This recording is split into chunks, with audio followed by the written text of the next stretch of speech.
Alhaji? Kudu. Alhaji dan ya Rasulullahi kai haƙuri. A'a. Wallahi zan zo har gida akan wannan magana in same ka. Aha. Kai. Ba na hannunka da Allah. Ba na hannunka. Ba na hannunka dan Allah. Alkudu. Ina wuni. Lafiya lau. Yaya gidan? Lafiya lau. To madalla. Madalla. Ina zuwa haka. To, wallahi to ni ma kaga dama ka ɗiyar ɗan uwana. Ita ce ta zo daga birni to sai ta haɗu da yau. Wallahi 'yan yaran nan haka masu tara su ma masu ɗan saliba wandan na ji dai. To su ta haɗu da su suka fige ɗan akwatin nata.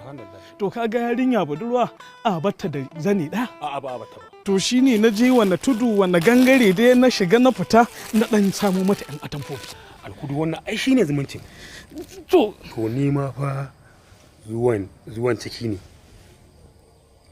Zuwan ta ne ni ma. Ita ba kuwa da ta zo? Madalla ita na gani kuma na biyu iri. Haba alhaji kamar ba musulmi ba? To gidanka da ina kofar da za ta shiga? Aha ka ji ka dinga Rasulullahi magana kama ita sa har ma na fi da kofa. Ban gane kafin da kofa ba. Abin da nake so da kai yanzu dai na ji cewar an ce mai gari ma ina ciki. To ku kiyaye ɗiban 'ya'yanku ku jefa sa inda ba za su fita ba. Gaskiya ne. Uwar mai gari labari ya nuna mana uwa sai ce kare bi da shi ba ta haife shi ba.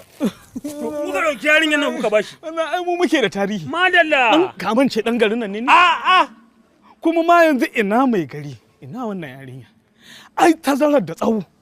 A ɗauki ƙaramar yarinya a ba wannan mai shekaru. Ye mata mi.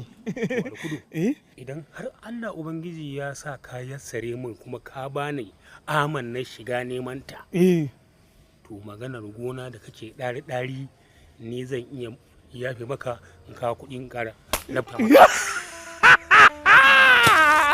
Allah akbar. Allah wallahi. Ayo ai don wannan ne. Yawwa.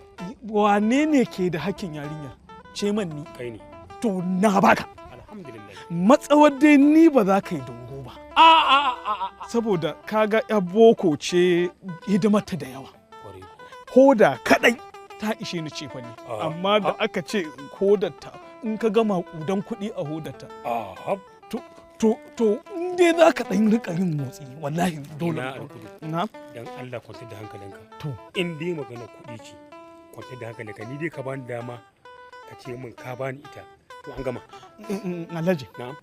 Ni da kaina zan zaunar da ita in maka shimfiɗa in sa kujerar ƙarfe a cikin zuciyarta duk garin nan in ga wanda zai turi. Allah maka albarka. Samu labari. To kuma yanzu ka gani ma duk sowo su ne ita za a ɗinka ma. Ɗinkin kenan za ka yi? Yanzu ɗinkin zan je. To abin da za ka yi. Ka je gurin Nasiru Tela. To. Da ka je nan masarautar Jalli. Ka ce a nuna maka. A Nasiru Tela na san shi ba dan gidan dan koli ba? Na sani ba dan wajen dan kolin nan ba? Na san shi. Da ka je mika masa. Alhaji? Ka dubi yawan atamfofi? A sai da yawa. Ai shi ne da gani kuma. Alhaji ai ka ai mata shi magzi ne. Kare uku.